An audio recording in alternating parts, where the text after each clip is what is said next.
The taste of blood and engine oil filled Evelyn Cross's mouth as she regained consciousness.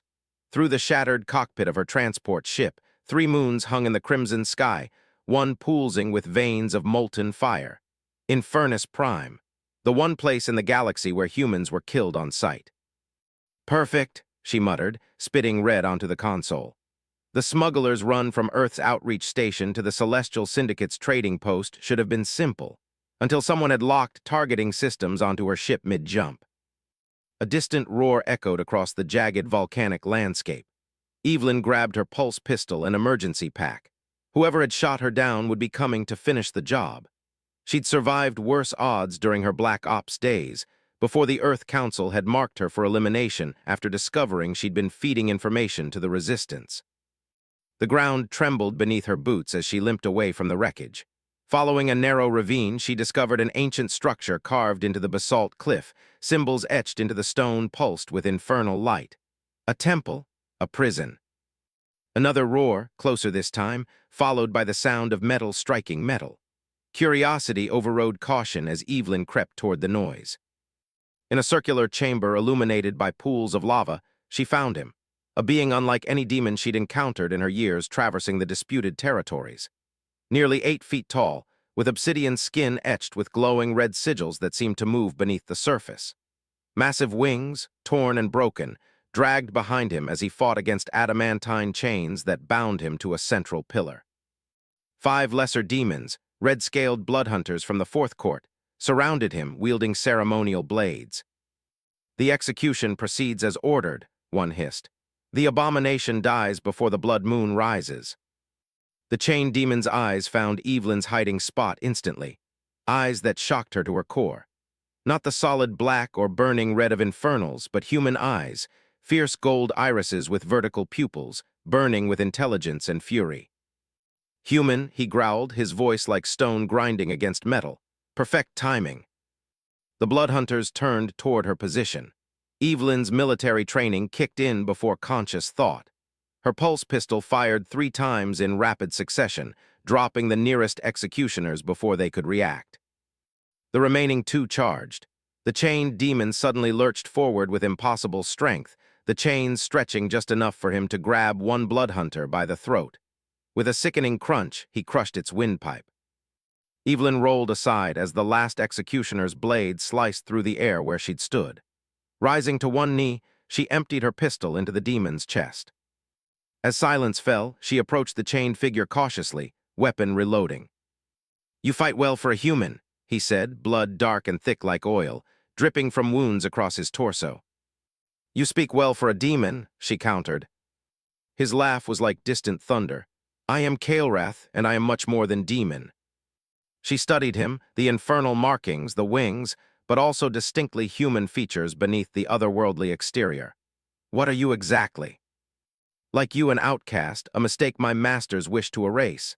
He rattled his chains. "Free me, and I'll ensure your survival on this moon."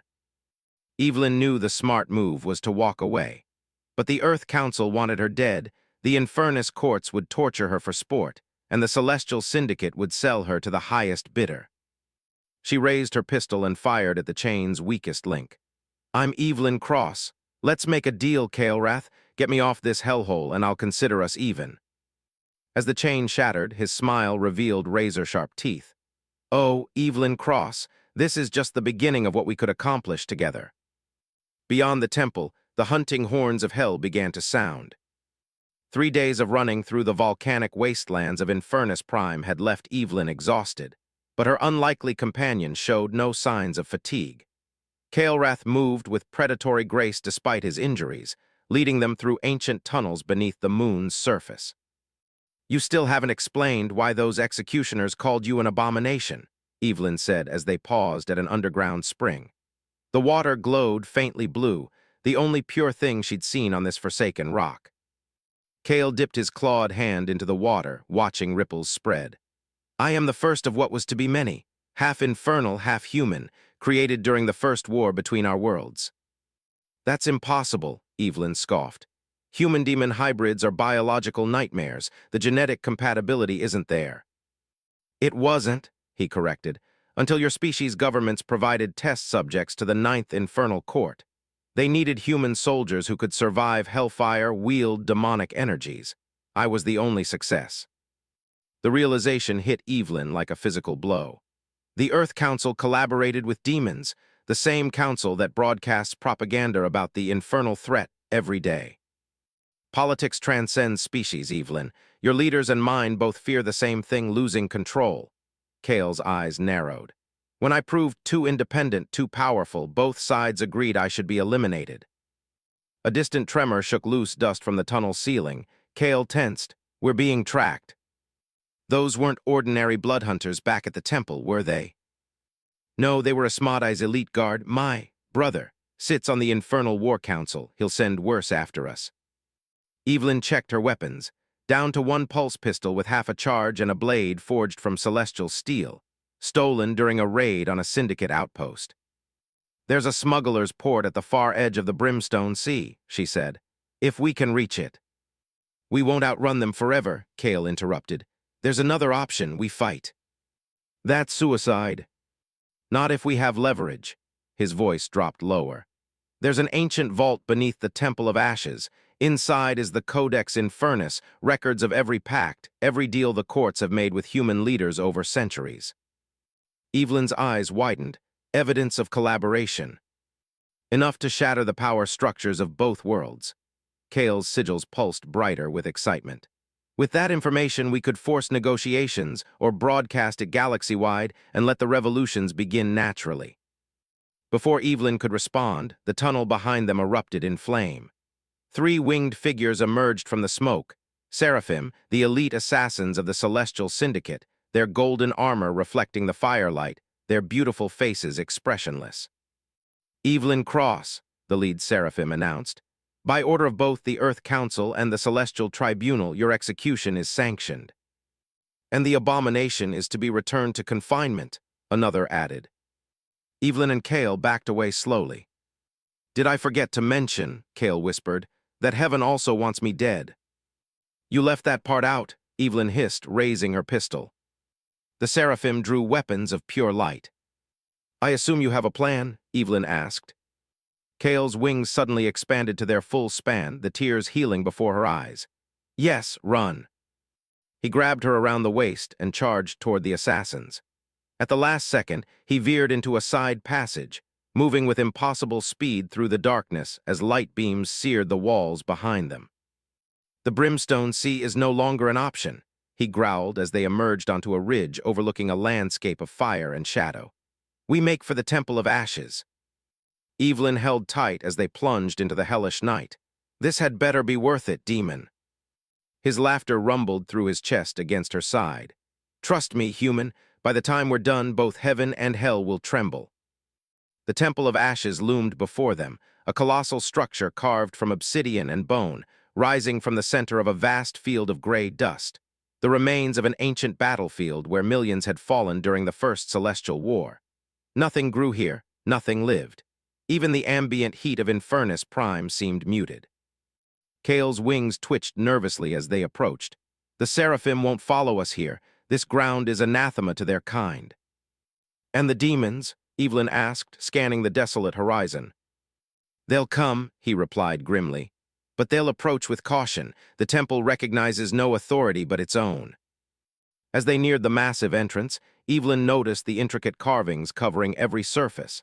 Not just infernal script, but equations, star charts, and diagrams of DNA helixes. These aren't religious symbols, she murmured. The infernal courts weren't always what they are now, Kale explained. Before they became obsessed with souls and torment, they were scientists, explorers.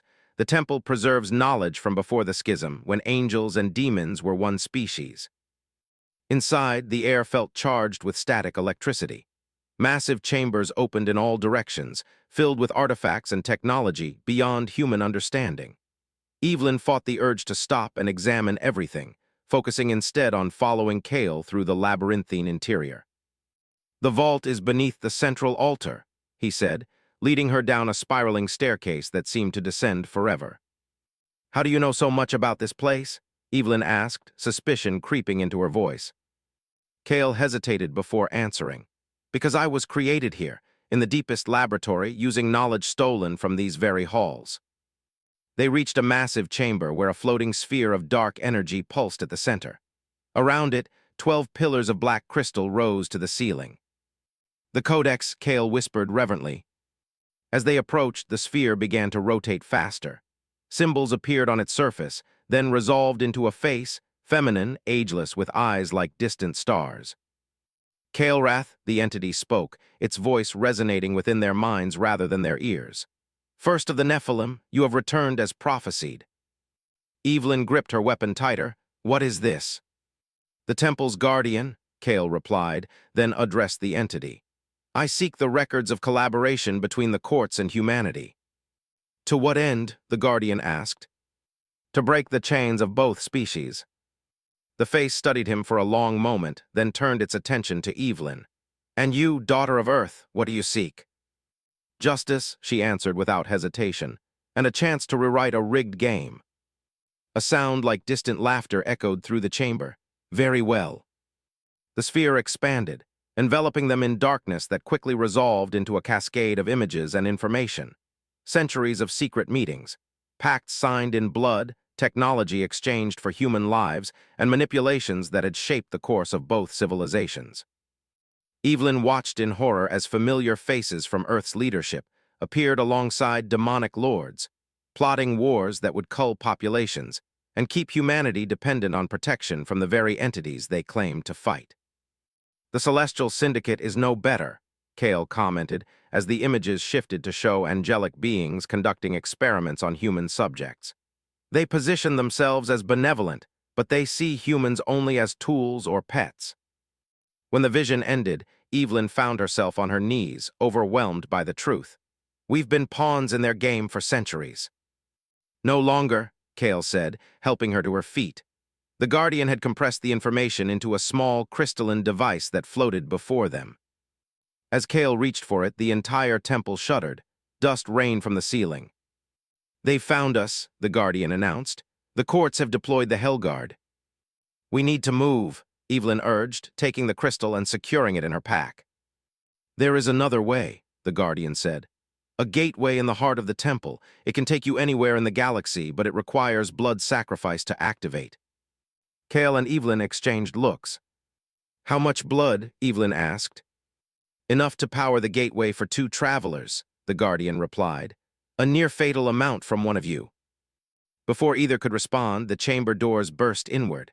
A massive figure entered, 12 feet tall, with 4 arms wielding weapons of living flame. Behind it marched a dozen Hellguard soldiers. "Brother," the figure growled at Kael, "Father wants his failed experiment returned." Kael's sigils blazed with sudden fury. "Asmodai, still doing Father's dirty work." Evelyn drew her pulse pistol, knowing it would be nearly useless against such enemies. "I'm assuming that's the worst thing you mentioned would come after us." "Time to prove how good your Black Ops training really was," Kael replied, his claws extending to their full length. As the Hellguard charged, Evelyn felt something she hadn't experienced in years. Not just the fear of death, but the thrill of fighting for something that mattered. The Hellguard soldiers moved with unnatural coordination, their armor fused to corrupted flesh underneath. Evelyn's pulse pistol discharged its remaining energy, dropping 2 guards before clicking empty. She switched to her celestial steel blade, the weapon humming with energy as it sliced through infernal armor. Across the chamber, Kael and Asmodai fought with primordial fury, claws against flame swords, wings creating hurricanes of ash as they clashed in the air. The brothers were evenly matched, but Asmodai had not spent days in chains, wounded and weakened. "The gateway," the Guardian's voice echoed in Evelyn's mind as she drove her blade through a Hellguard's throat. "In the alcove behind the altar." Evelyn spotted it, an archway carved with the same scientific symbols that covered the temple walls. At its base lay a basin of black stone. "Kael," she shouted over the chaos, "the gate." He glanced her way, then took a heavy blow from Asmodai that sent him crashing into a pillar. The crystal column cracked but held. Evelyn fought her way toward him, ducking under a Hellguard's swing and hamstringing the creature with her blade. 3 more soldiers blocked her path to Kael, who struggled to rise as Asmodai approached, weapons raised for a killing blow. "You never understood your purpose, brother," Asmodai snarled. You were meant to lead our armies into the human worlds to be the perfect weapon. Kale spat blood onto the stone floor. I was meant to be a slave. I chose freedom. There is no freedom from Father's will. As Asmodai prepared to strike, Evelyn made her decision. She reversed her grip on the blade and plunged it into her own abdomen, angling it to avoid vital organs but ensuring maximum blood flow. The pain was blinding, but she kept her focus, stumbling toward the gateway basin. Her blood, bright red against the black stone, began to fill the reservoir. The archway hummed to life, energy crackling across its surface. Sacrificial activation initiated, the Guardian announced, its voice fatting as the temple's defenses were overwhelmed. The distraction gave Kale the moment he needed. He surged upward, driving his claws into Asmodai's chest and tearing through armor and flesh. The demon lord howled in pain and rage. Tell Father I've found my true purpose, Kale growled, ripping his hand free with a spray of dark blood. Asmodai staggered backward, wounded but far from defeated. The remaining Helguard converged on Kale, who fought with renewed desperation, trying to reach Evelyn. She collapsed beside the basin, her vision tunneling as her blood continued to feed the ancient mechanism. The gateway was nearly ready, a swirling vortex forming within the arch. Coordinates required, the Guardian's voice whispered. With failing strength, Evelyn pictured the one place she knew would have both the technology to save her life and the communication systems to broadcast the Codex information galaxy-wide. The resistance base hidden in the abandoned celestial mining outpost on Europa. The portal stabilized, showing the ice tunnels of Jupiter's moon. Evelyn, Kale broke through the final line of Helguard, his wings shredded, body covered in wounds. When he saw her blood pooling around the basin, his face transformed with shock and something she'd never expected to see in a demon's eyes: fear.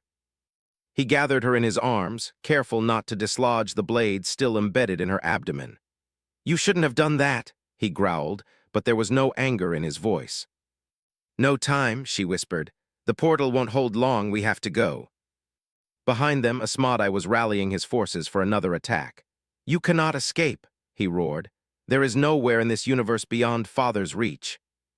Kale lifted Evelyn and turned toward the portal, but hesitated. The Codex, if we broadcast this, it will change everything. Both our species will face chaos like never before. Despite her pain, Evelyn managed a smile. Maybe chaos is exactly what we need. Then let's bring the fire, he agreed, and stepped through the portal with her in his arms. The last thing Evelyn saw before darkness took her was the temple beginning to collapse, burying Asmodai and his Helguard beneath tons of ancient stone. Europa's medical facility was a repurposed mining station, crude but functional. Evelyn regained consciousness 3 days after their escape from the Temple of Ashes, her wound sealed by a combination of advanced human technology and something else, a faint trace of infernal energy that left sigil-like scars around the healing tissue. Kale sat beside her bed, his massive frame awkward in the human-sized chair. His own wounds were healing, wings regenerating their damaged membranes. The resistance leaders are skeptical, he informed her when she fully awakened. They've agreed to review the Codex data, but they're keeping me under heavy guard. Evelyn struggled to sit up. They'll change their minds when they see what's in that crystal. They already have, came a new voice. Commander Chen, leader of the Europa Resistance Cell, entered the room. The veteran soldier had been Evelyn's mentor before she'd gone rogue. We've verified enough to know it's authentic. The question now is what to do with it. Broadcast it, Evelyn said without hesitation. Every channel, every system. Chen shook her head. It would cause panic, possibly even civil war on Earth and throughout human colonies, not to mention what the infernal courts might do in retaliation. That's exactly what we want, Kale interjected, standing to his full height. Your resistance has been fighting the symptoms, not the disease. The system itself is corrupt, both human and infernal. The Celestial Syndicate is already moving against the courts, Chen revealed. Our intelligence suggests they see this as an opportunity to eliminate their ancient enemies while humanity is in disarray. Then we need to move quickly, Evelyn insisted. Upload the data to the quantum network, let people decide for themselves. For a long moment, Chen studied them both, the human renegade and the demon hybrid. Then she nodded. We've already begun the transmission. It's broadcasting now. Within hours, the effects were felt across the galaxy. On Earth, protests erupted outside council buildings. In the Hell Realms, lesser demons rose against their masters, armed with the knowledge that they had been manipulated as thoroughly as humans. The Celestial Syndicate, caught in their own web of lies, faced rebellion from within their ranks. 1 week later, Evelyn stood with Kale on Europa's surface, watching Jupiter rise over the icy horizon. Their breath formed clouds in the contained atmosphere of the observation dome. The Earth Council has collapsed, she noted, reviewing reports on her data pad. 3 infernal courts have been overthrown. The Celestial Syndicate is fracturing into factions. And in their place, Kale asked quietly, chaos for now, but something new is forming. She showed him footage of humans and demons working together to rebuild a colony world recently destroyed in the conflict. Your father's forces are in retreat. Asmodai survived, but he's lost most of his army. Kale's expression remained somber. This is only the beginning. The old powers won't surrender easily. Which is why we need to keep fighting, Evelyn replied, turning to face him fully. Chen has offered us command of a joint task force. Humans from the Resistance, demons from the Liberation Fronts, even a few Seraphim who have rejected the Syndicate. An army of outcasts, Kale mused, his golden eyes reflecting Jupiter's glow. A family of free beings, she corrected, fighting for the right to determine their own destiny. For the first time since she'd met him, Kale smiled without bitterness or irony. He reached out, his clawed hand surprisingly gentle as it traced the sigil-like scars on her abdomen. When you spilled your blood to save us both, no human has ever sacrificed for a demon before. Maybe I'm evolving, she said with a half-smile. Maybe we all are. He extended his newly healed wings to their full span, obsidian feathers gleaming in the starlight. The old myths say Nephilim were abominations, neither human nor angel nor demon, rejected by all worlds. The old myths were written by those who feared change, Evelyn replied. We're writing a new story now. Beyond the dome, Europa's ice reflected the light of distant stars, worlds that would soon learn that the balance of power had shifted forever. Heaven and hell would never be the same, nor would humanity. Kale offered his hand to Evelyn. Shall we bring the fire to the rest of the galaxy? She took it without hesitation, feeling the strength in his grip, not just physical power, but the determination that had kept him fighting against impossible odds. Together, she agreed as alarms began to sound throughout the base. The first counterattack was coming, celestial forces approaching from Saturn's rings. But Evelyn wasn't afraid anymore. For the first time in her life, she was fighting for something greater than survival or revenge. She was fighting for a future where the boundaries between species, between heaven, hell, and humanity, might finally dissolve. As they raced back toward the command center, her hand still in Kale's, Evelyn realized that in saving a chained demon on a forbidden moon, she had found something she'd never expected: hope. In the darkness between stars, revolution was spreading like wildfire across worlds damned and divine alike. And it had begun with 2 hearts that hell itself couldn't bind.